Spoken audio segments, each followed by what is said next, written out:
Thank you for joining today's webinar titled Learning from People Who Succeed Upon Release, Strategies, Approaches, and Tools That Can Make a Difference. My name is Sean Rogers, and I'm with the Council of State Governments Justice Center. Before turning the webinar over to the featured speaker, I'd like to briefly talk you through a couple of house cleaning items about how the webinar is going to work, and then take a brief moment to tell you just a little bit about the National Reentry Resource Center. And during this webinar, you can ask a question by typing it into the Q&A panel, the bottom right-hand portion of your screen. We will keep a running list of the content-related questions that we receive and ask the panelists to respond to the questions during the segment of the webinar. We will do this to get through as many questions as possible. If you encounter technical or audio problems during this webinar, please call WebEx Technical Support at 1-866-229-3239. And we'll type that number in the chat field in just a moment. Please understand that there are some technical issues you may not be able to resolve, and for this reason, we are recording this event and we will post it on our website at www.nationalreentryresourcecenter.org. We should have the webinar posted online late this week, and once we have it posted, we will email you a link to the recording. The National Reentry Resource Center is now in its third year, and it was established by the Second Chance Act to provide education, training, and technical assistance to states, tribes, territories, local governments, service providers, nonprofit organizations, and corrections institutions working on prisoner reentry. The Resource Center is administered by the Council of State Governments Justice Center in partnership with the Bureau of Justice Assistance, U.S. Department of Justice. Snapshot of the Resource Center's homepage. We are constantly adding new content and resources to our website. We send out a monthly newsletter that provides information about the latest research, funding opportunities, distance learning events, and other news about reentry. To subscribe to the newsletter, please visit www.nationalreentryresourcecenter.org after today's webinar. Our presenter for today's webinar is Kathleen Gnall. Ms. Gnall is an independent criminal justice consultant based in Mechanicsburg, Pennsylvania. Before turning to consulting, Ms. Gnall spent 17 years with the Pennsylvania Department of Corrections. During tenure with the PDOC, she served several different positions, including Director of Policy, Planning, Research, Evaluation, and Grants, and Deputy Secretary for Specialized Programs and Reentry.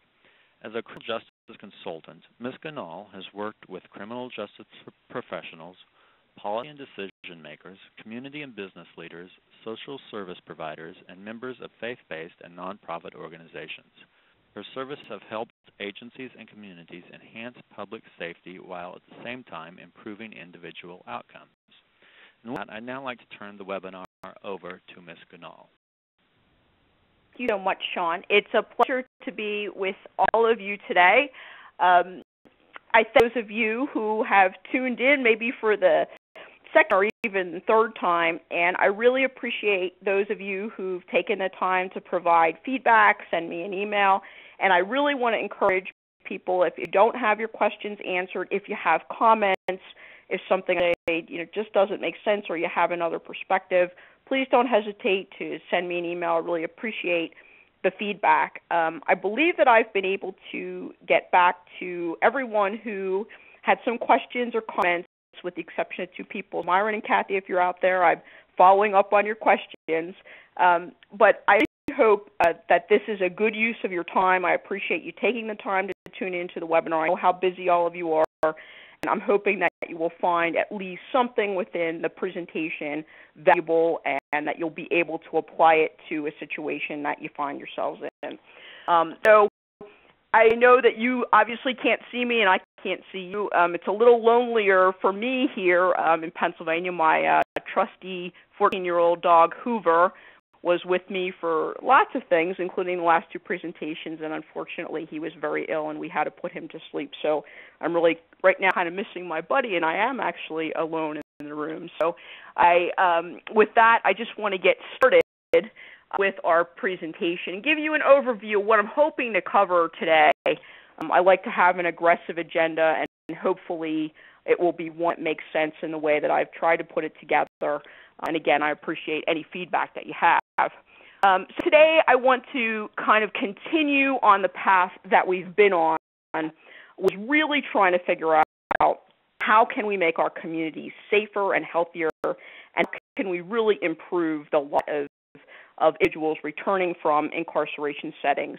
No more victims, and better opportunities, better outcomes for individual people. So the first part I absolutely can't resist, because I think it's really important, is outlook and focus. In my view, I think there are reasons for optimism, and we're going to talk about those things. And here's a couple of key points, and I'm going to elaborate on some of them as we go along. One thing that I notice, and I'm sure that many of you have noticed this, particularly those of you who've spent quite a bit of time in this field, the body of knowledge is growing. I remember, probably a decade ago, wasn't one central place to go to really look for information about reentry. You're sort of hopping around websites, and what you could find wasn't always applied work. And that's the second thing. The body of knowledge is growing, and I think there's just so much emphasis now, and I'm so glad for this, on the application. It's not just an idea, but what can we do with the knowledge that we have to make outcomes better? So I think that's another reason that we should be optimistic. The third point under this heading, I think we are innovators. I mean, I think that there are some incredibly talented, bright, committed people in academic institutions, practitioners, success stories that we can learn from. I think there's been a tremendous advances in policing, community-oriented policing, which is really a problem-solving approach. When you think about things like hotspot policing, I think that there's really been some tremendous progress in that particular field, and there are big outcomes to show for that. As you all know and are all grateful for, crime, both nonviolent crime and violent crime, is on the decline in our country, has been for the last several years, and is continuing. And I think we are all grateful for that. The United States still has a crime rate, particularly violent crime, that is above other countries. But look, we're moving in the right direction, so there's progress. I think particularly with the increase in the use of technology, we all realize, I think, more and more every day that how interconnected we are. No one person or no one sector really holds the key to unlocking solutions to the big public policy problems that we have. So I think we're better at partnerships, at building partnerships across different disciplines, at different levels. I see that personally as really something remarkable, and it's a good thing. Really, I think most importantly, regardless of a particular political position or philosophy, I think that we all collectively really believe that we need to tackle the problem of massive incarceration, this huge problem of returning offenders to communities, the cycling of certain groups of people in incarceration settings. And most of us really find those circumstances not to be acceptable and just not in keeping with what our country was founded on, what we want to be as individuals and what we want for other people, equality, respect.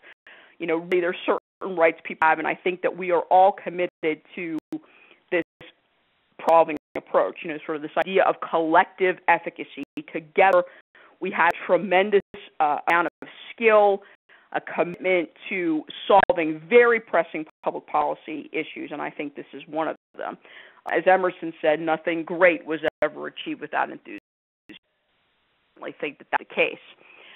In the second part of the presentation, I'm really going to try to be very focused on application, about what kind of strategies and actually work. For those of you who are out there who are working in incarceration centers, in jails, perhaps you're in probation, you're in the courts, you're in social service agencies on the backside really trying to serve offenders.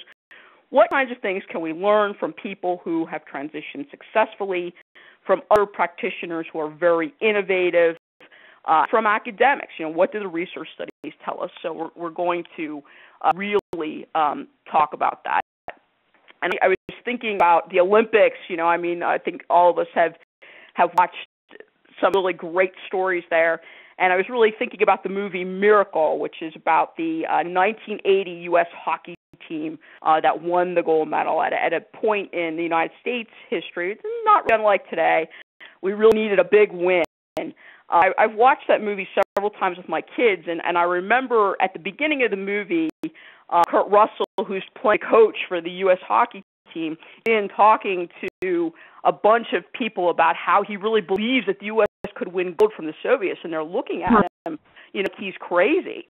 And really, they say, well, that's a really lofty goal, Herb. And he said, yeah, well, that's why I want to pursue it.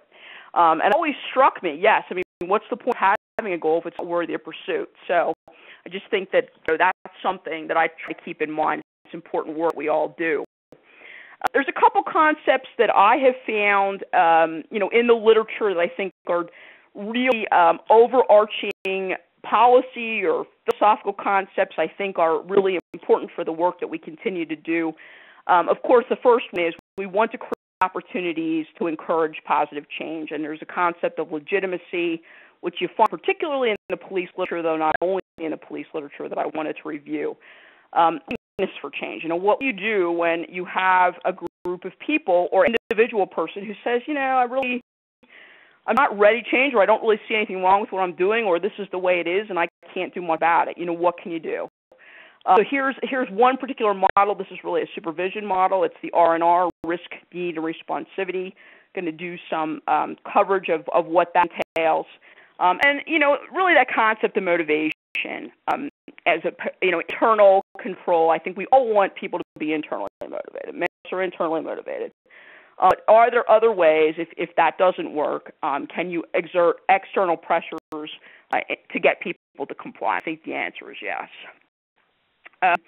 We're also going to talk through some of the characteristics from research and from things that I've observed, which distinguish successes from those who return to incarceration, and listen to the voices really of ex-offenders. I mean, if we want to know what works for them, then I think we should pay attention to what they have to say. So let's start, really with part one, which is sort of the optimism perspective, and the time is now. And I'm kind of going to start a little bit on a downer, really from a fact-based perspective. I think that's what we all need to be committed to, really looking at the facts. So let's think about the statistics for our country. I'll go through these quickly. We all know them. The United States still has the highest incarceration rate in the world. It's probably 4 or 5 times what it was in 1970. While our country has 5% of the entire world's population, we have 25% of the world's prisoners. We know that the famous publication, 1 in 31 Americans is under correctional supervision, American adults. We know that there's a disproportionate impact to young men of color from this just really small number of urban neighborhoods. And I covered some of that in the last presentation on developing individualized reentry plans. I think this is a startling statistic. An African-American man has a 30% lifetime probability of spending at least a year in prison. There's been tremendous growth over the last 2 decades, particularly in number of prisons, number of prison inmates, the amount of money that we've spent on prisons and corrections in general, as well as the proportion of our state tax dollars that are dedicated to corrections. According to a 2009 report by they spend $50 billion, 1 in every 15 general fund dollars on corrections. And think about that. That doesn't include the costs of prosecution. It doesn't include the damage done to the victims, and it's how difficult that is to quantify. So really that's an underestimate, and just look at what the numbers are. We all know the very high and virtually unchanged failure rates of offenders who are coming back to our communities from prisons and jails. So why do I think we're optimistic? Because we should be optimistic, because those are pretty startling statistics. They really are. I think that there's a couple things. One, again, as I said, the crime rate is declining at the same time that the number of people under supervision is decreasing. There was some thinking, and we really all worry about this. I think, are we going to increase the crime rate because we're going to have fewer people in prison? I mean, I think a big question is who are we sending to prison? I think most people agree now, there is a place for prison for serious, repeat, violent offenders. And I don't think anybody would make an argument that there shouldn't be consequences for violating the law. But does punishment have to be in a prison or in an incarceration center? I think many states have made reforms about who is going to prison, how long they're staying there. I think that's really progressive. There are several states, New York, one of them, that have already closed prisons. Really, a decade ago, that was unthinkable. And we expect that more will close as some of the legislative reforms, some things from justice reinvestment have taken hold in some states. We expect more prisons to close. I think we know more now, but I think my friend got her PhD in biochemistry at Notre Dame, and when she really finished her dissertation, she just kind of said, like, I don't know anything. And I think that's really true. The more you know, the more you realize how much you don't know. But we are building a body of literature about what things work, what doesn't work. And we know things like scared straight, traditional military-style boot camps don't work. But the real thing is under what circumstances, because one size doesn't fit all, one approach doesn't fit all. So not only what works and what doesn't, it's not a dichotomous variable. You have to figure out when to apply what under what circumstances. That's what I call, you need to have a toolbox. There's lots of tools in there. When do you use what? I think increasingly we see just a really strong commitment to science, good, methodologically sound, rigorous research agendas, including random assignment studies, which at one time again were they're still difficult to implement in the settings we work in, but you're seeing more of them. I think that's a good thing. So I think more people are coming at this from a scientific, evidence-informed perspective. Again, as I said, I think there are more resources out there for those of you who are really in those settings where you're working with offenders every day. You're not going to be able, even if you wanted to read dissertations. You're busy, you have that direct contact. I think there are lots of resources available. Sometimes I think there's so much, part of it is weeding through to find what you need, and it can take time. But overall, I think it's a good thing. Again, interdisciplinary. One of the unique things about our field, I think, is really all the different disciplines that come together, within. And when I worked in the prison system, when you think about it, you had people, from a security perspective, you had doctors, there was psychologists, so there's all this, social service, there was medicine, you had folks who were in the trades. So all people with different skill sets, different training, different aptitude, really working on a huge public policy problem. And I think all those different perspectives really make us stronger. I think we're learning a lot from other disciplines. I think that's a really good thing. And I was reading an article, and I just clipped this little quote out. And this isn't that long ago. 1996, a 20-year-old person in the United States with AIDS expected to live about 3 to 5 years, and now expects to live to be 69 years. That's amazing. And this is from John Bartlett, who is the past president of the Infectious Diseases Society of America. In 1996, everyone in an HIV clinic was prepared to die. Now they all live, and most of them look great. They just need to take the meds, end quote. So, there are things in our lifetime, and really not so long ago, that you saw it in the news. We saw people suffering. We saw people dying. And now these things, you don't hear so much about it, and so many improvements have been made. I love to read Malcolm Gladwell in his book Tipping Point. He talked about the New York City of the 1980s, over 2,000 murders per year, 600,000 serious felonies. And they really applied broken windows theory, which is, you have to pay attention to things like graffiti, public order crimes, fair eating in the subways. Because if that's allowed to go on, the theory goes, that's a signal people don't care and that nobody's in charge. And really, we all know the tremendous story of how New York is the safest big city in America. Murder dropped by 2/3. And it was a very precipitous, not a gradual decline. So, again, I think there are reasons to be optimistic. We have tackled big problems before and made a dent. And I think that's a good thing. And we're paying attention and learning from that. Idea, I think that's just phenomenal. If you see this at the National Institute of Justice, many other places, translational criminology, really encouraging the partnerships between academics and practitioners and doing applied work. Again, thinking something may work or doing a study to show some theory is proven. I mean, that's great in terms of knowledge, but if you can't apply it and make circumstances better for people, then, really, is that the best use of resources? So I think that there's just a commitment now to the applied work to translational criminology. We're better at collaborating. It's still really hard work. It is really tough. I co-chaired the Reentry Council. That was the State Reentry Policy Committee in Pennsylvania. We had wonderful people. We had agencies like the Department of Public Welfare and Education and Health. And, there were some really bright and committed people, but trying to work through the different hierarchies of those agencies, the different rules, the different levels of things that you need to go through to really get something done. It was not easy to do. It wasn't easy to figure out, and it could be very frustrating.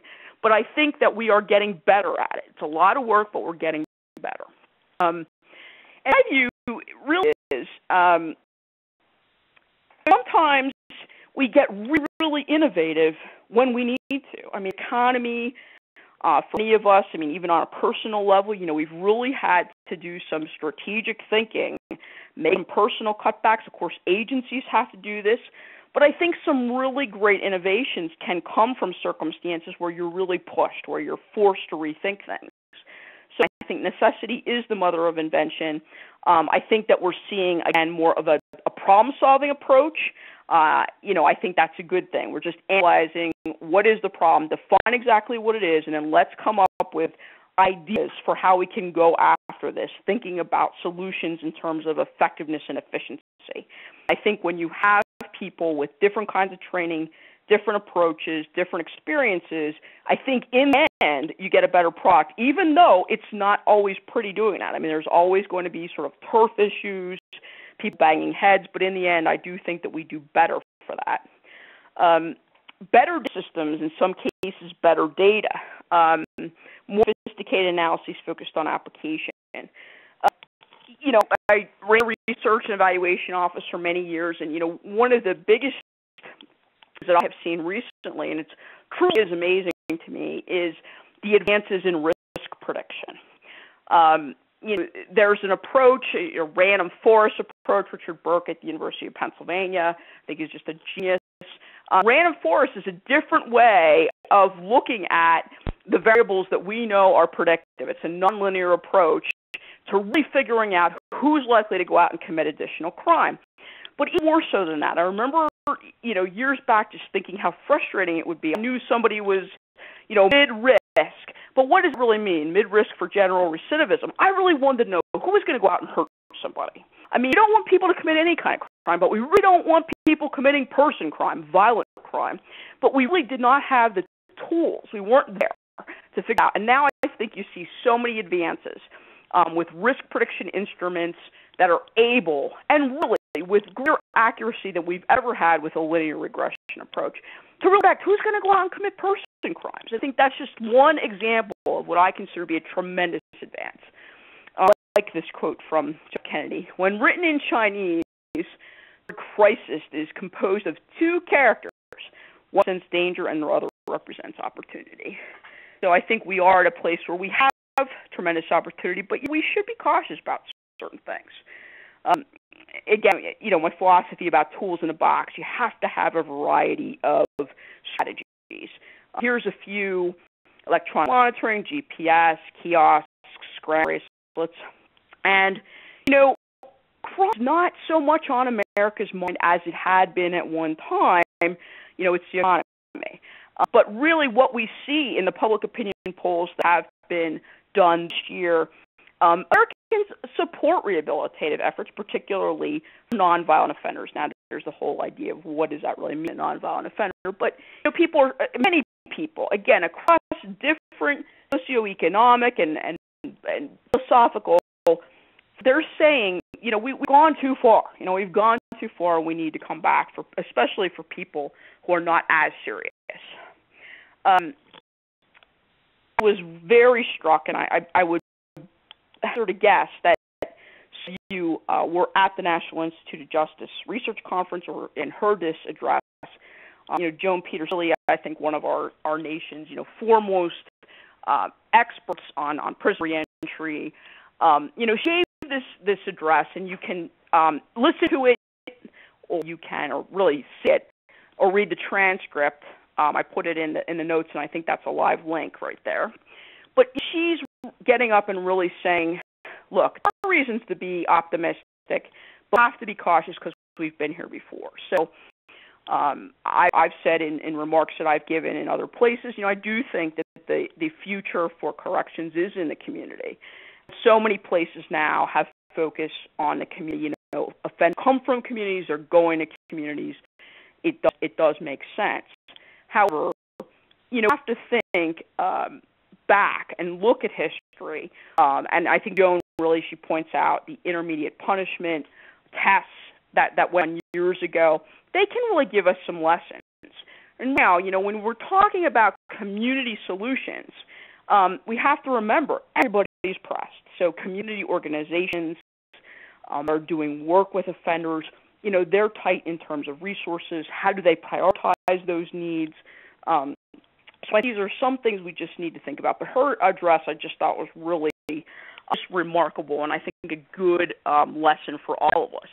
There's always a danger. The pendulum swings. We know that, but there's always a danger in just having it swing way back too far and be swept away by what might be a trend.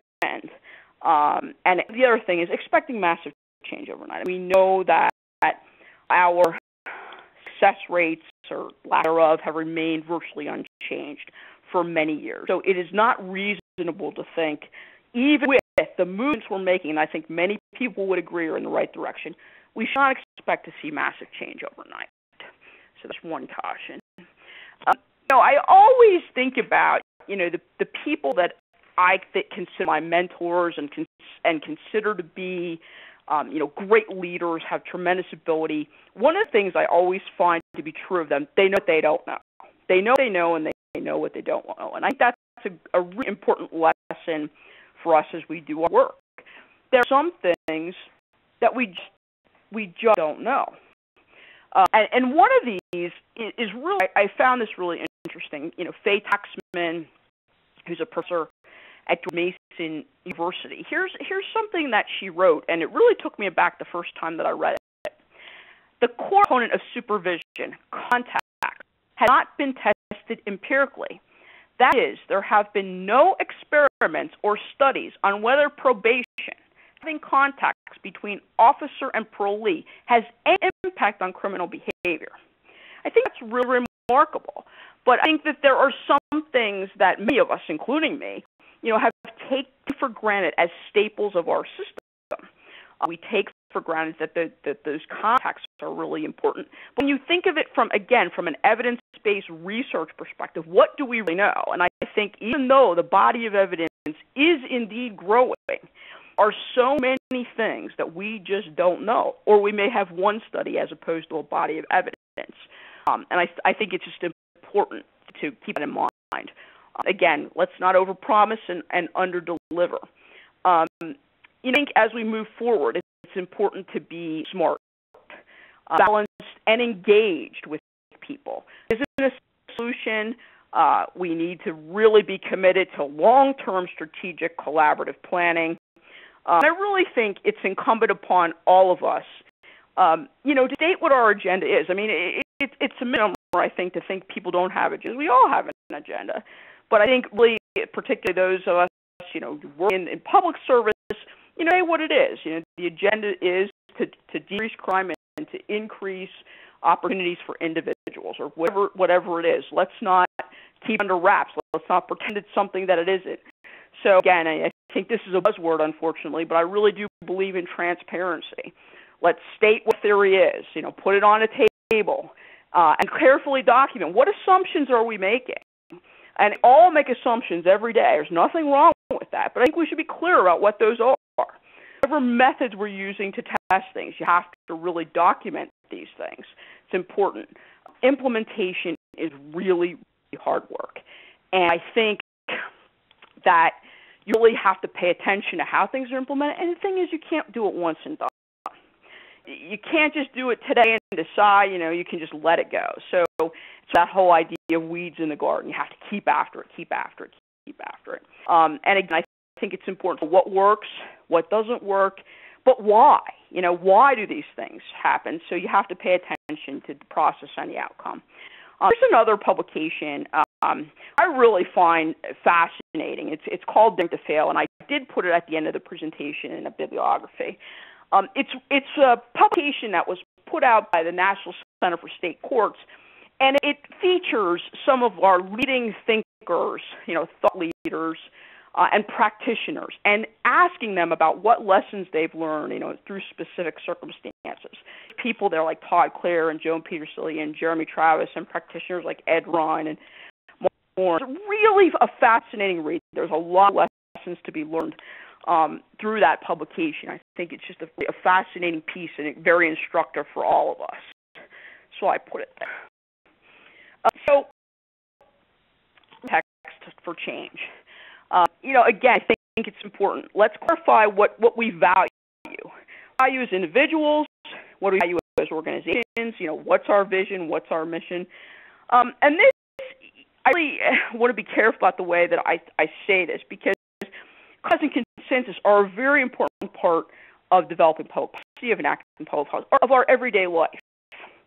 But one of the things that I think we really need to pay attention to is there are times, and I do not want to be polarizing here, that compromise or consensus can actually do harm. And this is what I mean by that.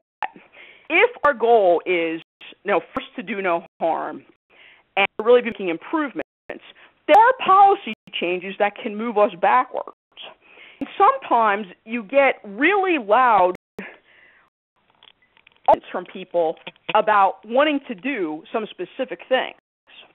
I think it's really important not to be swept away by things that are going to take us backwards. Again, I think compromise consensus is really important. It's an important part of working with people. But there are things, your core values really should not be open to compromise.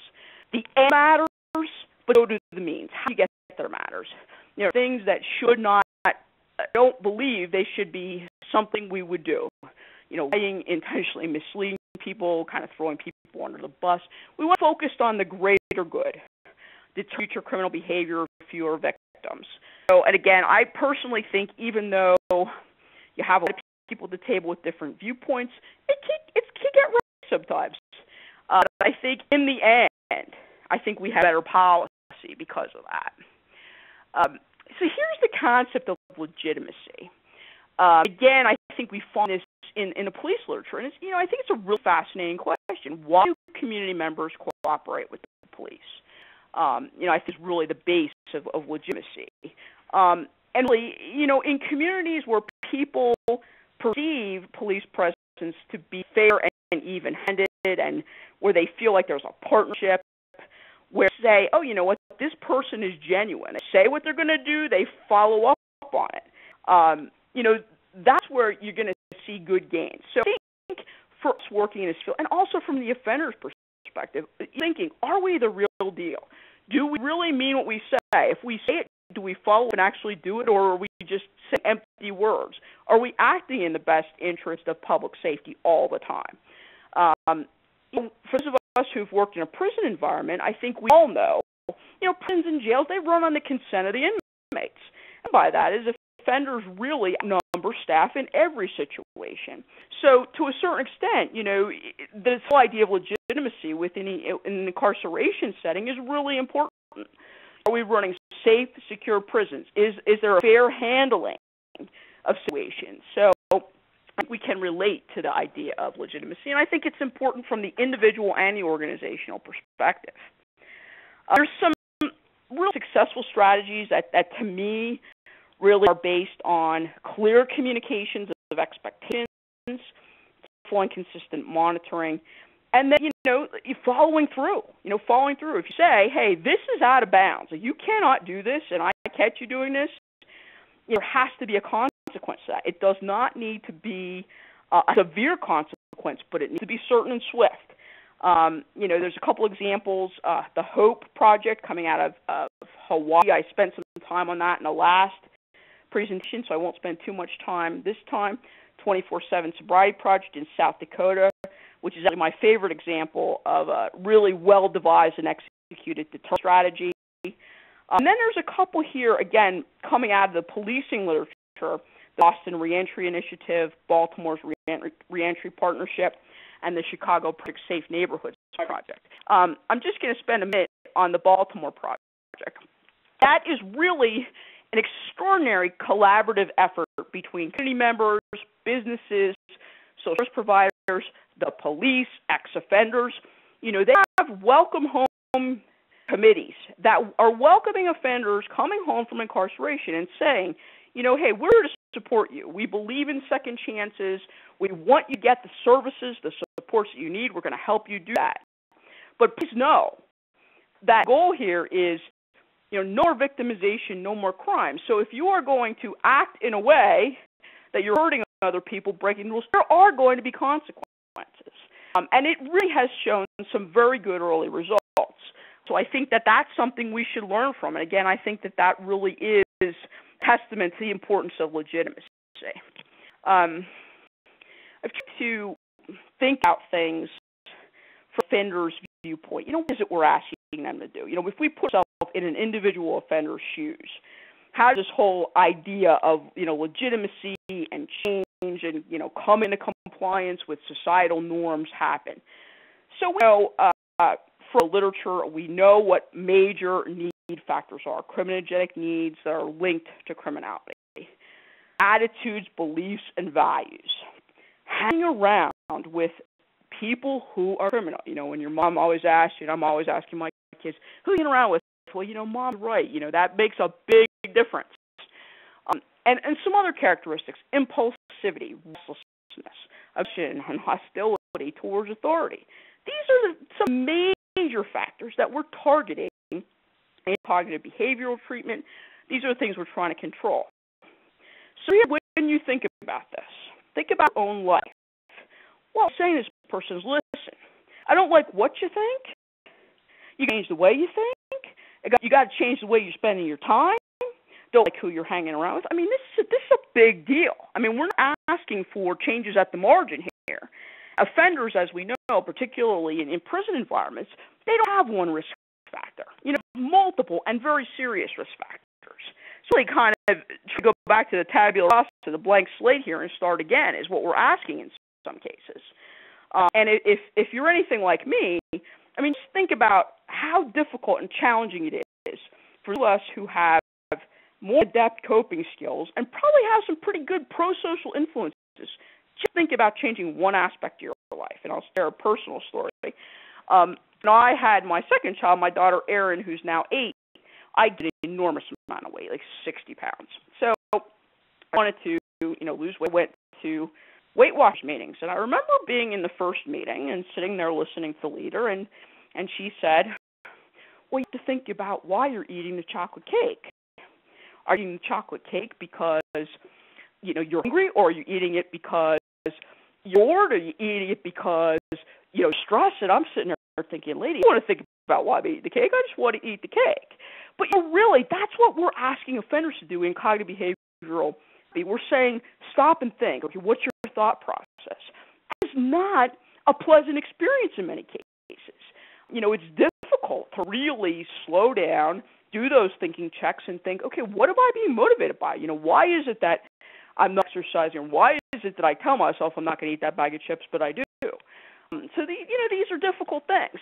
So, being said, as people in organizations, how can we support and encourage change? Again, one thing I think is, leadership, a vision. We need to be focused on preparing offenders to live law-abiding lives. With the exception of a few states where life is life, Pennsylvania is one of them for murder 1 and 2, people are coming home, and they're coming home pretty quickly, 2.1 years for people leaving prison. So we need to be thinking about how can we use that time to prepare offenders to live law-abiding lives.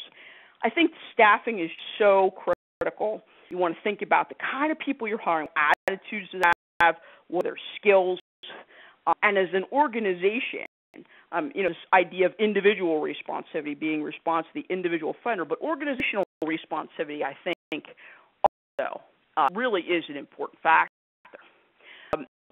These are just my takes and recommendations. I'm sure that you have many of your own. They're just some suggestions. I think training is really, important.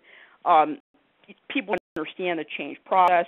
If you look at Pertask and Clemente, how do people change? What are the stages?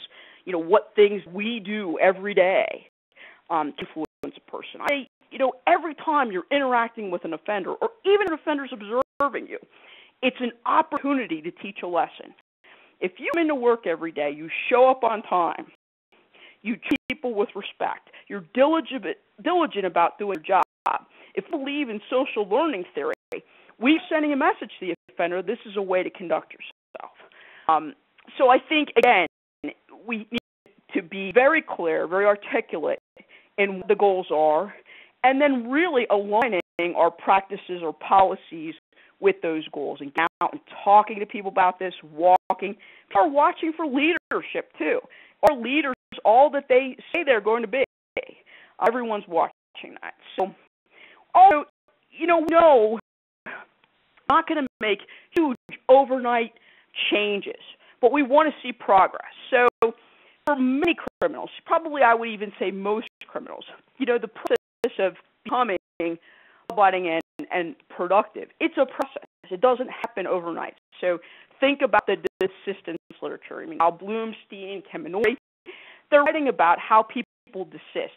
Are longer periods between criminal activity. Again, we don't want criminal activity, but we at least certainly don't want it more frequently.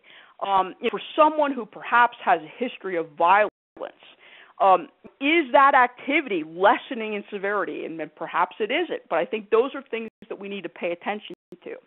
Recidivism, we think of it as an either-or thing. Yes, they did, or no, they didn't, but I think it's a lot more complex than that. How long between time, incidents? Is behavior less serious? Is it more serious? So I think there's a lot of things that we need to think about as a part, opposed to that just yes or no variable. And remember, staff that are in those trenches every day, that's hard work and needs to be recognized and rewarded. Now I want to talk about one model that holds promise in supervision. And this is risk need responsivity model. A recent study, it was December 2011, by the Washington State Institute for Public Policy, found that using this approach had a 16% reduction in recidivism. And we all know, it's difficult being an agent on the street, whether you're a probation agent or parole agent. Really, what's your function? Is it surveillance? Is it more of a police function? Is it more social service? There's sort of about that, and that changes over time. But in this particular model, the goal is for staff to manage offender behavior. And to do that, you're developing a rapport. You need really good communication skills. And the first thing, as it is in just about every problem-solving situation, to do a good assessment. What are the individual risk and need factors, for this particular offender that you're working with? You want to engage the offender. We're asking a person to make monumental changes, as I said, in just about every aspect of their life. So from the beginning, you need to ask, okay, what do you see as your big problem areas? What's tripping you up? And engage that person in identifying the problems and the specific triggers for the individual. I can't emphasize that enough. We all talk about people, places, and things. But if you say to an offender, well, tell me what the plan is for reentry, and if they say, I'm going to avoid the people, places, and things that are a problem, okay, that to me is indication that person really has not gotten the message and needs to do more work. What you want to hear, I think, you want to, okay, the offender says, well, you know what, every night I walk down J Street at the corner of J and 31st was a drug dealer, or it's where I used to sell drugs. And when we get to that point, here are the things that I'm going to do. Here are the plans that I have for avoiding that. Or, hey, my friends want me to go out and get high every Friday night.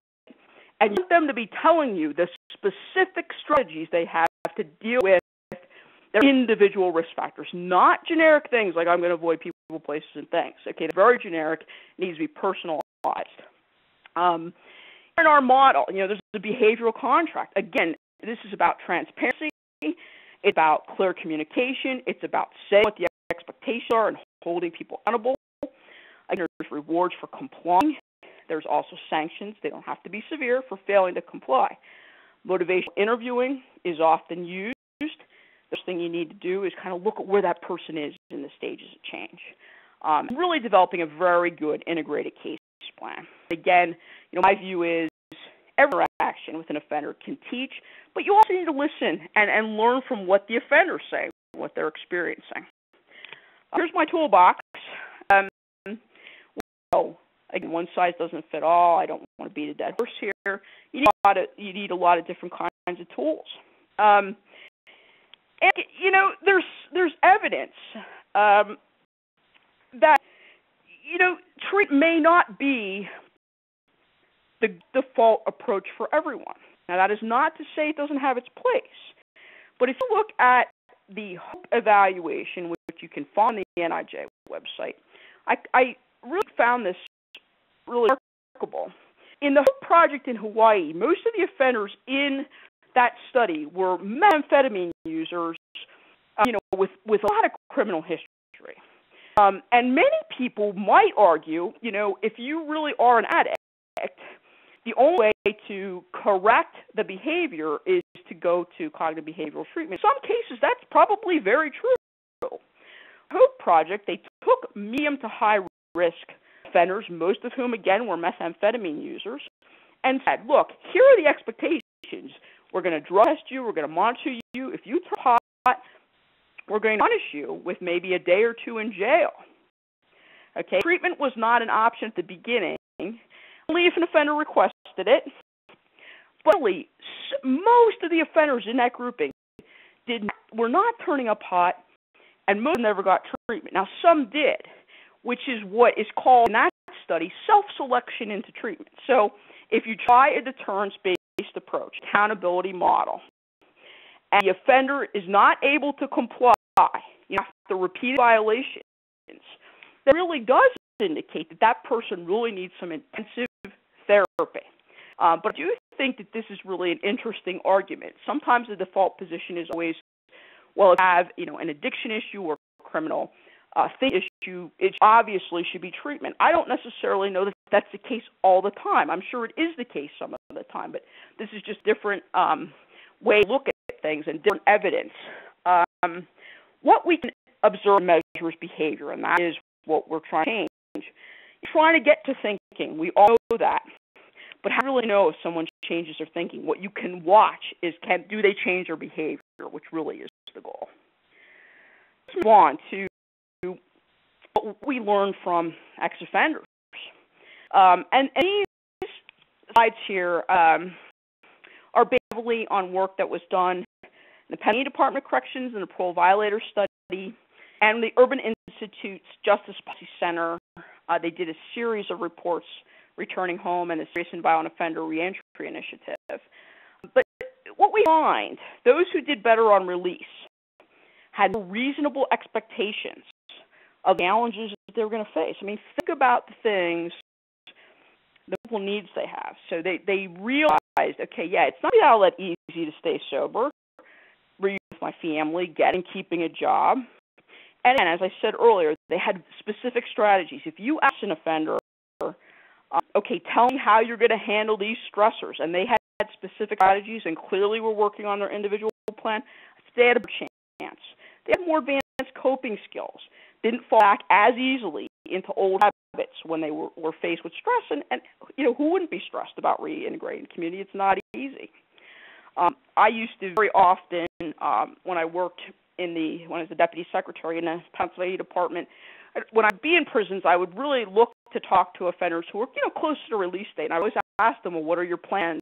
And when many offenders would say they wanted to open their own business, and who poo-poo that? Yeah, that's the American dream, but when I said, well, you know, when you get capital, do you realize how many small businesses fail? And there was no more thinking past that. I was concerned. But you know, offenders who ultimately failed, a lot would say, hey, I'm not worried about my reentry. I'm going to be pretty easy. My family's waiting for me with open arms, and I'm going to get a job, and it's not going to be challenging to remain sober. You know, they would really not have an individual plan and really not think of it as a big deal.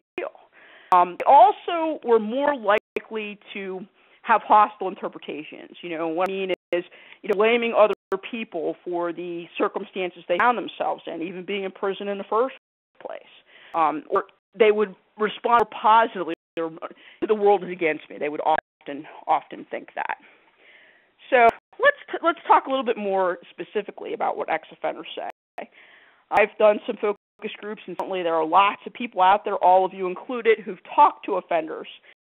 And when you look at the successes, one of the remarkable things is most of them point to a person or a group of people who care or could be trusted. And that's, again, why I think this concept of legitimacy that's really being talked about in the policing literature it's important at this level, too. They talk about finding an AA mentor or an NA mentor, maybe somebody from a church or a civic organization, a family member, who really there for them, you know, really was a positive influence. That points to something else that I think we all know from our own lives, the power of informal social controls, you know, friends and family. And those influences are much more powerful to assess than formal controls, the probation, judiciary. But, you know, we pay so much attention to those formal controls. But really, when we think about why we are the way we are today, if we could pinpoint individuals in our own lives have been really critical, you know, to our success and where we are today. So I think, again, what this points to for me is really the importance of harnessing the power of communities, you know, men from faith and civic organizations and businesses. I put a title of the book there. It's called The Other Westmore, One Name, Two Fates. I highly recommend the read.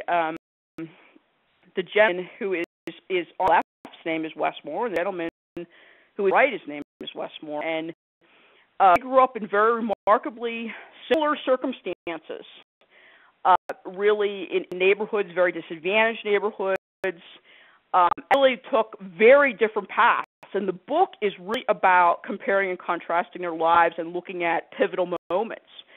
One of the things, again, that struck me from this book, the gentleman on the right is serving a life sentence, and the gentleman on the left is phenomenally successful. But one of the things that struck me, if you read the book, was for the gentleman who succeeded, doing quite well, he points to people in his life. His mother, he was in the military. He points to individuals in the military who really had a profound impact on him at pivotal moments in his life. And he says throughout the book, there were many, many moments when I could have taken another path. And for the gentleman on the right, what you often see, there wasn't a person who was pro-social in his life. So I think that's a good read. Offenders often point to their family as being important. There is research that indicates maintaining family ties during incarceration has shown that offenders are more successful. That's not always possible. It's not always, you know, in the best interest, but there's literature there. La Bodega is a pretty safe program in Harlem, and the Vera Institute sort of do that in the Family Justice Program. It's interesting. I mean, we always talk about the deficits for offenders, right, and the needs. But what this starts with is a strengths-based approach, okay? And let's not look at the unit of analysis only as the inmate. Let's think about the family that's broadly defined. So it really looks at build from identifying strengths. I mean, we all have strengths. Our families have strengths. Let's start there, realizing that we are really part of family units, part of communities. So there's a whole bunch of tools that can help to do this. Relational inquiry tool, the ECO. I think that's a promising approach. There's some other literature put out by the Center for Effective Public Policy, some suggestions for how to engage offender families in reentry. There's possibilities for virtual visitation, subsidized busing. And again, I don't want to make it sound like this is the best thing in every case, because I really don't think it is. But what do offenders say that they need? If we ask them, we say, hey, here's what you need. You need substance abuse, you need this, whatever. It was done, again, by the Urban Institute. They talked to participants in the Serious and Violent Offender Reentry Initiative just before they were being released. Each group, I broke them separately by men and women, because the women actually said they needed more things. And these were different. They needed trauma therapy. More of them wanted mental illness, treatment. But look at the list: education, a job, a license. The majority of people in almost every category here say they had these very serious multiple needs. But think about this from the individual perspective. We're asking that person to make some pretty serious changes in multiple domains of their life. But in so many cases, most cases, they're going back to where they came from. They're, going back to a small number of urban neighborhoods characterized by high crime rates, high rates of unemployment. The folks that are living in those neighborhoods generally have less education, fewer job skills, low income levels, poor health. And one thing I think is remarkable through mapping, a picture can be worth 1,000 words, is, the hitters are saying they need all these services. Back to neighborhoods that may be disorganized, where there's just, frankly, there's a lot of suffering, there's a lot of people in need, but the support and services that offenders are saying they need, I think in general, the demand exceeds the supply. And also, if you look at maps of where the services generally are, they're not in those neighborhoods. They've been in the city, but not in the neighborhoods. So I think that's just a huge challenge. So I want to wrap it up and leave time for questions. But these are suggestions. Again, this is sort of in some ways a pep talk for myself. Just to continue, just my suggestion, just continue being a champion, because the goals matter here: equality, justice, respect, and value. Stay informed of what is happening in other jurisdictions. Again, I think there's lots of websites, pieces of literature now where you can get some good information, educate other people about needs, support partnership, and I mean academic research partnership. I also mean partnerships across disciplines, collaboration. I really like this community problem-solving approach, collective efficacy. Let's harness our resources, because these are tremendously gifted people. We've danced in other areas as a society. We can do it here. We can't do it overnight. There's not an easy solution, but we can do it. So I, have high standards and pursue goals relentlessly, just like Charlie Brown in the football there. I'm going to leave you. There's a couple quotes. Put a lot of quotes in this one. You must be change you wish to see in the world, from Gandhi.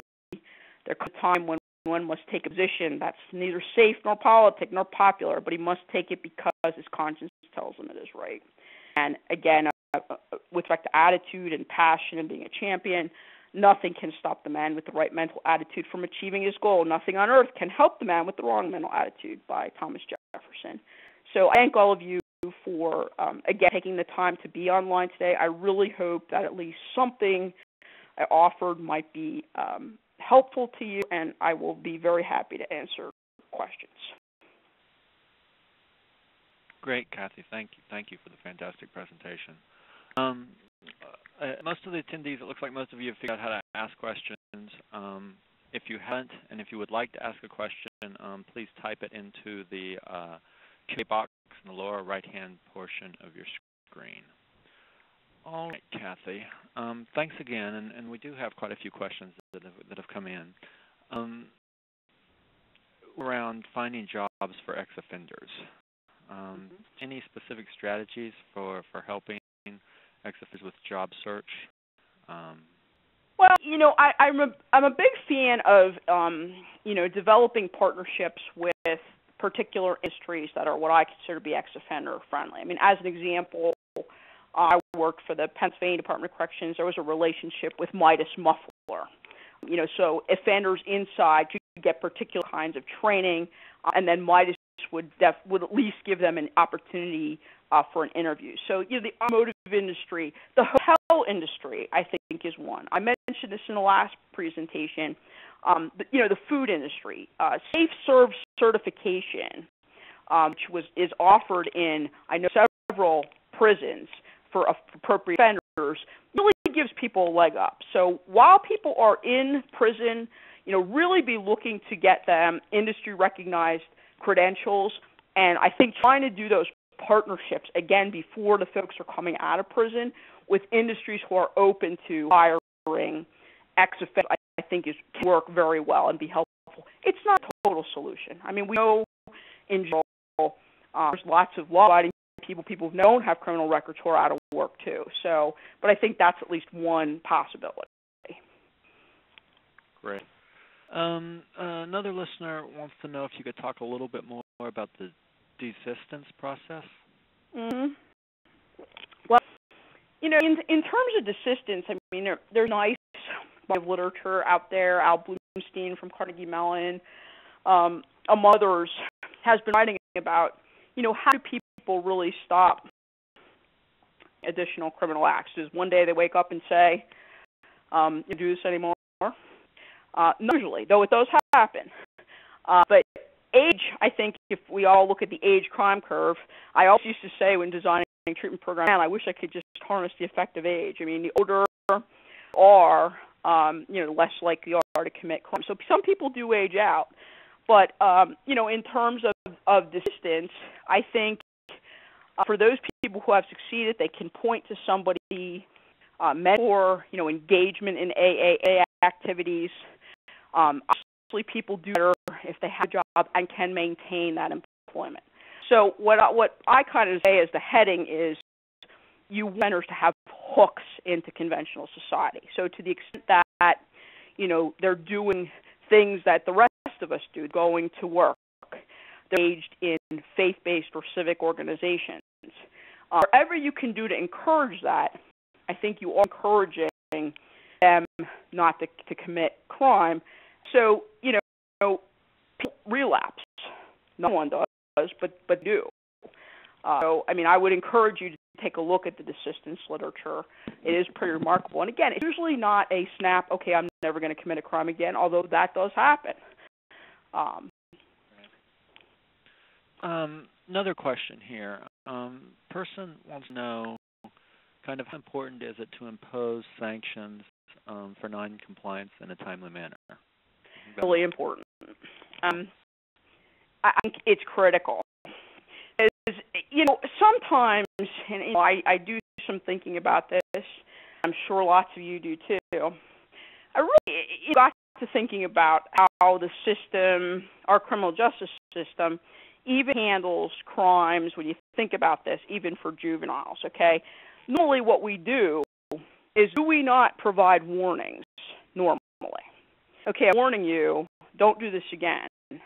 We're softer, for lack of a better word, at the beginning, and as time goes on, then usually what happens is when we lower the axe, it comes flying down, and we'll do something serious.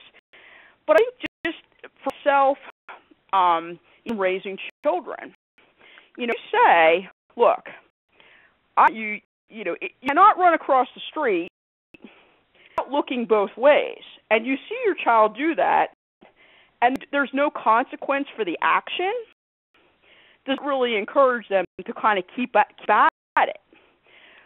So really, I think the argument is, again, it's about legitimacy. It's really saying, look, here are the rules. There are a million rules, but the ones you set they matter, and they must be enforced. And you want that infant to be pretty quick, because you need the person to associate the punishment with the act. You say an offender, okay, well, keep it up, and maybe 6 months from now, you'll go to prison. If you think about it, offenders are into, immediate gratification is important to them. 6 months seems like a lifetime away. But if you say, look, I'm going to punish you, put you in jail for the weekend and leave you out on Monday, that messes up their weekend plans, perhaps. That really, really aggravate them, but it sends a very clear message. The behavior is not acceptable, and it will not be tolerated, period. Doesn't have to be severe, but it does have to be immediate. Yep. Okay. We've had several questions about housing, Kathy, and one listener writes that some court officials in their area appear to be concerned about releasing even the low-risk offenders if they don't have anywhere to go. Yeah. And when thinking about that, in terms of then wanting to incorporate evidence-based principles and R&R, and remembering that there are limited resources, how do they manage that, and also try and figure out a place for these people to live? Yeah, it's a great question, and I think I'm not going to be particularly helpful here, though. I'm going to try to tell you what I do know, which isn't too much. Housing, absolutely, it's a critical issue, and I think there's a tremendous lack of supportive housing, particularly, for offenders who have disabilities or who have serious mental illness, serious drug issues. These needed their supportive housing. That's really hard to come by. But for, even for low-risk offenders, it's sort of like being at the bottom of Maslow's hierarchy of needs. You have to take care of food, clothing, and shelter before you can move along. I know in some jurisdictions there have been relationships made with the housing authorities, either state level or even in local jurisdictions where there's agreements that are made. I have to think through the efficiency issues. Sometimes it might be helpful. We did this in the Savory project in the Pennsylvania Department of Corrections, where we would pay first and last month's rent, as opposed to keeping somebody in an incarceration setting, really to get them to have a job. Perhaps there would be a way, even in a temporary setting, I don't know if there would be some, I'm thinking like a halfway house or something, where you have a person that may be able to do some kind of restorative justice or something like that in order to earn money to pay for the board. But it absolutely, it's a huge issue. I think there's a nice study in Ohio on with the Corporation for Supportive Housing. There's some places that are making a dent, but I still think it's looming large. Challenge, yeah. Another listener wants to know about reentry programs in rural areas. Are you aware of any studies that exist about reentry? There's some literature those areas, and one of the things I think that the question is begging, I think, is the lack of services and support, particularly or transportation issues. You may have to go 50, 60 miles maybe to participate in a meeting or get work and those kinds of things. If he wants to email me, I have some studies. I just can't think of them off the top of my head. But it's a different game.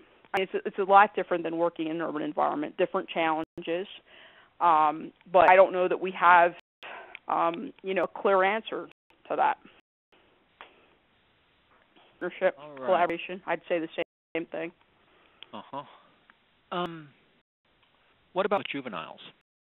A lot of what we're talking about today, does it apply to juveniles, working with juveniles? Again, I want to be clear that this is kind of my thinking on this, and it's just observations, not science, really. I think that, when we look at the outcomes from some things like the application of HOPE and Project 27, which is in South Dakota, and also when you think about legitimacy, that intuitively makes sense to us. We want people to, talk, walk the walk, be genuine.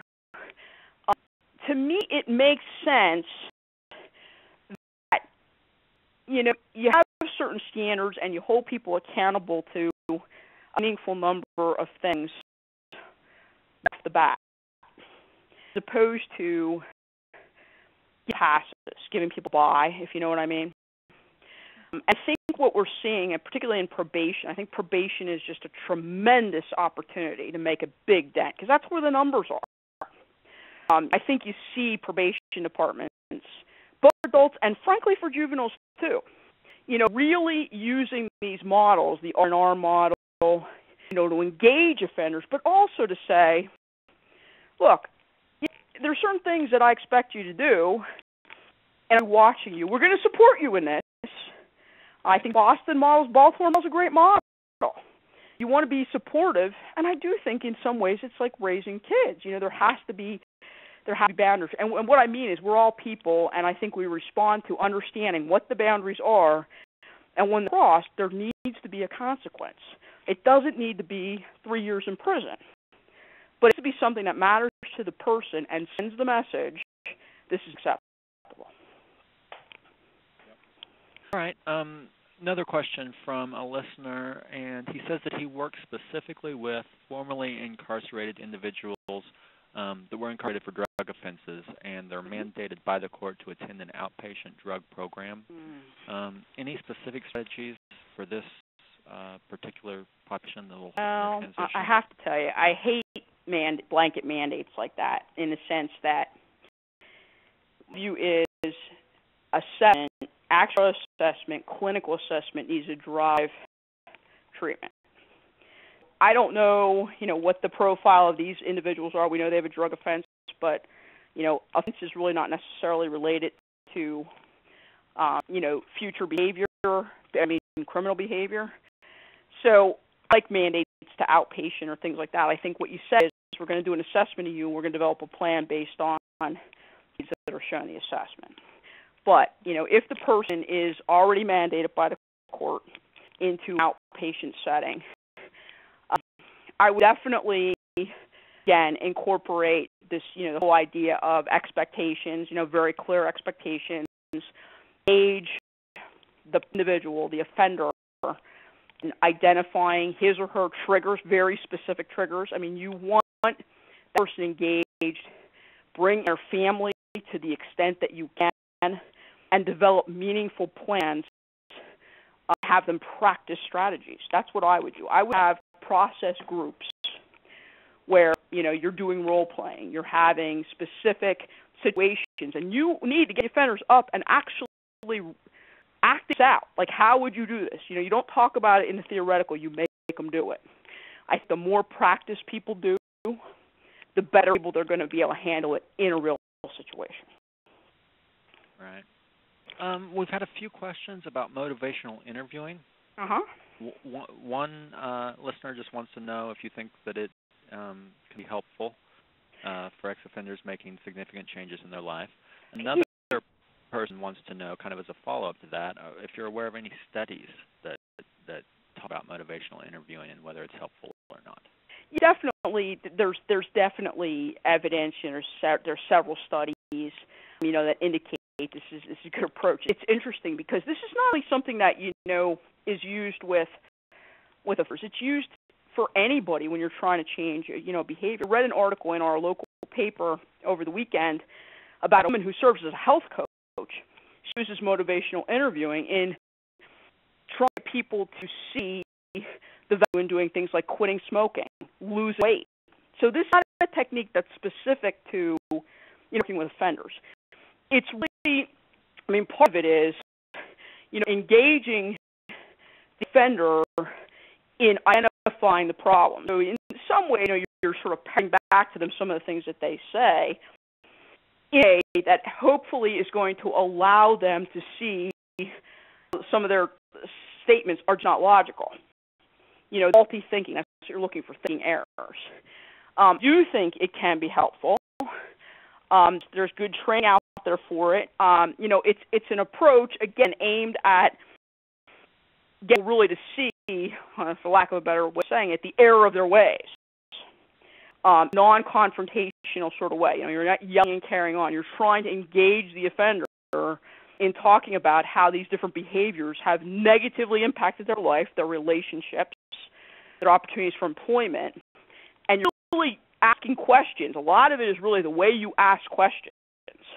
And trying to lead people to see that there's other ways to do this, wouldn't be good to make changes, So you want people to understand, let's figure the problem is, and let's identify potential options, and sort of weigh the pros and cons, and then solutions. So yes, do I think it's helpful? Yes, I do. But in cases, I think especially for super high-risk offenders, what you can do is contain. That is not the vast majority of offenders. I think for many offenders, it's a good technique. All right. There's another question here about desistance processes and the stages of change. Good resources. Good sources for more. Well, I'll tell you, I put a bibliography at the end of this presentation. I included Prochaska and DiClemente. They sort of are the fathers of the stages of change. There's lots of resources out there. Right. Pre-contemplate. I'm sorry. And a reminder to everybody on the line, I will be emailing a link to the recording of the webinar as well as a PDF of the PowerPoint slide presentation later this week. So everybody will be getting that. There's lots of good research out there. And again, on desistance, Tim Minori from the University of Maryland and Al Bloomstein have put out some pieces. I mean, one of the things that they've identified is after a certain period of time, a person with a criminal record who goes for several years, I think it's between like 4 and 7 years, depending on the circumstance of the individual, is no more likely to commit an offense than someone who's never committed a crime. Wow. So the redemption literature related to desistance. But I would look, Al Bloomstein, just an absolute genius, has made tremendous contributions. I look for pieces by him and Kim Minori out of the University of Maryland. They've put out some great pieces over the last couple of years on desistance and redemption. Yep. Another listener wants to know if more contacts with the officer, supervising officer, and service providers, does that lead to more positive outcomes? Not necessarily. As a matter of fact, I said, Faye Taxman had a nice quote there about, we don't really know. But what we're saying, at least my read of literature, is it's not the number of contacts, it's the quality of contacts. If you're sitting down with the offender, you're sort of just going through the motions, checking off boxes, not helpful. If you're using motivational interviewing techniques, if you're getting the offender to really say, hey, look, this is what's going well for me, these are the problem areas I'm having, and you're really coaxing them around to saying, okay, well, what can you possibly do with this? Like, what are some strategies? What are options that you have? That's a better use of time. So I would say, personally, I don't think it is the number of contacts. But when you have contact, make sure that you make that time meaningful. Yep. Another employment-related question. A listener wants to know, do you see employment as central to reentry success? And then as a follow-up, could you identify the partners at the federal, state, and or local levels that are needed to create effective supports for employment? Well, let's see. Try to take the first part. Other things being equal, I think having a job is better than not having a job. Well, I think it's the single solution? No. Because certainly I've seen, I bet all of you have seen, offenders who have employment and failed instead. One of the critical factors is not really getting the initial job. Most offenders in the parole success survey that was done in the Pennsylvania Department of Corrections, most of them said they didn't really have trouble getting a job. And I mean job. I'm not saying a life-sustaining job. They did have trouble keeping the job. And the reason they had trouble keeping the job was really because of what I would consider to be under the heading of softer skills. You can't come late. You need to be able to get along with your boss. You need to be able to take direction. You need to be able to get along with coworkers. And as we know, some offenders, sort of have these hostile interpretations. They don't like authority figures. They don't like people telling them what to do. So at times, it wasn't necessarily the job, the work of the job. It was what goes along with employment. Really able to take direction, get along with people. That did trip them up, over time. So in terms of the resources that are needed, I think there has been progress. I mean, if you look on the Department of Justice website, there's partnerships even in the Second Chance Act with the Department of Labor at federal level. It's employment opportunities. At the state level, if you're working in a state, I would say, really whatever your Department of Labor, ours is called Labor and Industry, build a strong partnership with workforce development, with the one-stop shop centers. Here in Pennsylvania, they're called career links. Had some really good success or had some success with work with individuals in those areas.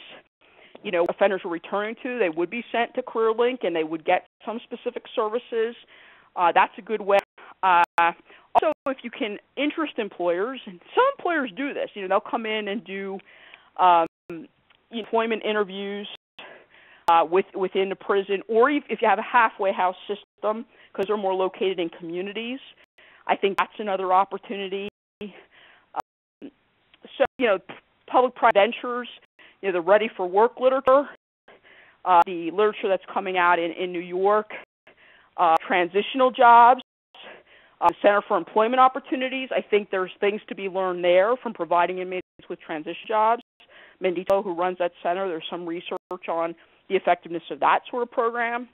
So, I think there's some things out there, but again, I can't say it's easy, and also it's not a guarantee. If an inmate gets a job and keeps a job and on drugs to his coworkers, okay, well, that's a great thing, but it does happen.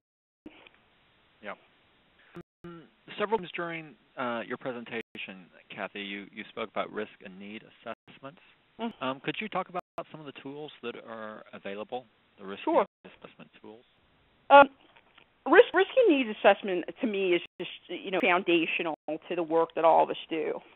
It's really about identifying the particular actuarial risk. What probability does this particular individual have of committing additional offenses? With respect to risk, the risk profile is made up of two components. One is static component, things like age, onset of criminal history, number of arrests, kind of things you can't change, but they're important to know because they impact the probability of committing crimes in the future. Second side, which is the part that in treatment and program you're more concerned with because you may be able to change it, is criminogenic or crime-producing needs. Again, lack of problem-solving ability, decision-making skills, impulsivity, substance abuse is a moderate predictor of criminality, lack of education. Some of the biggest tools I think that people may recognize, Wisconsin risk need assessment tool has been a long time. There's Compass, which is out by North Point. The LSIR, the level of service inventory. There's the LSIR revised. There's the LSIR case management. Ohio, Ed Latessa and his group created a tool in Ohio, which actually has multiple components. It has a pre-trial component, a community supervision component, a component, and a post-entry component. I really like the idea of that because it puts everybody on the same page, speaking the same language, using a certain tool. All of those sections are independently normed and validated on the population they're designed for. That one's in the public domain. And there's some static tools in the Department of Corrections in Pennsylvania. There was just a static predictor tool that was developed in-house and normed. So those are some of the big, I think the big name tools out there. But, there's plenty of others. I think what it really comes down to is which can you really use in your system. I would say don't invest a lot of money in collecting information that you really can't do anything with. What's your budget? What's your time? Some of these tools require face-to-face interviews. Some of them don't. So those are things I think you need to look at. And those topics are covered in the first presentation I did a couple months back, which is on the website. There's a lot more information about risk and need in there. Right. And critical to the use of risk and need assessment instruments is that whatever tool you select, is that you are validating it and norming it for your specific population, correct? That's correct. Yeah, you really need to test out on your population, make sure it's predictive. And when you develop the cut scores, that's really more of a decision of policy. How much risk is your system willing to have at different levels, low, medium, high. You cut it any way you want. You really need to be looking at things. Again, don't pick a tool that's designed for a juvenile population and then, try to put it on an adult population. There's also some gender responsive tools, and, I'm a big fan of those because, women have a higher incidence of illness, lots of trauma. So, make sure you're picking the right tool for the job. But to sign off here, I'd like to revisit the motivational interviewing discussion that we had just a minute ago. It's like a listener wrote in, and I kind of apparently botched the question. She wanted to know not if there's evidence that motivational interviewing works, but is there any evidence or any studies that show that officers are doing it well? Are doing motivational interviewing well? That's a good question. I can't think of a study off the top of my head. Let me say, I know people are doing it. Now, do it well in terms of implementation. I don't know the answer to that question. I think it's a really good question. I do a little digging to see what I can find out. I don't know the answer to that. I don't know if there are studies that show that people have implemented it with a high degree of fidelity. I don't know. Right. One final question, Kathy. What can be done to help offenders be more realistic about what to expect once they're released? I think, from the outset, at least, particularly from the time that a person enters an incarceration setting, you got to really be thinking from the beginning about preparing that person for release. So I would say, early on, you really want to, from the beginning, when you're assessing needs, engage the offender in the process of figuring out what are going to be the big things for him or her and laying out a plan. So, don't wait till last minute. Don't wait till 30 days before the guy's out and say, oh, by the way, where are you going to live? Those kind of things. We're in a state that has a discretionary parole board. Pennsylvania is one of those. We did, parole education classes. So, to be at early in incarceration, the officers that come in from the parole board and would say, here's what you can expect. Again, I think you got to open the black box here and be, just state the facts. Here's what you can expect. Again, I think whatever you're doing with the offender through developing a treatment plan, supports and services, make sure that this is individualized to the person and that they're constantly working their plan up and go along. But I think the biggest thing, just don't surprise people. State from the beginning, here's what is going to be expected during incarceration. Here's what you work on. Here's, we're going to be watching your progress here. Do updates to the plan. Give the offender feedback. Hey, here I see you're doing this really well. Be very specific, and maybe you need to work on this. But prepare from the minute they get in there. Actually be working a handoff too. Hand the person off supervision. Those first early days and weeks are the time that the people are most likely to fail. As a matter of fact, the death rate during that time, you're more likely to die during that time, only because it's so stressful. Wow. So work on that. Really work on the handoff, initial period in the community. If you get people off on the right foot, they're far more likely to be successful. Off on the wrong foot, it can be quick, serious, and back to prison in no time. So, so no surprises and focus on that handoff. That's key. Yep. Correct. Yep. And keep engaged the whole time. Always working on. Keep the goal and begin with the end in mind. Keep working plan. Right. I think this concludes our webinar. Thank you so much again for being with us today, Kathy. We really appreciate it. Well, thank you for the opportunity, and again, I welcome feedback and thank all of you for spending some time with us today.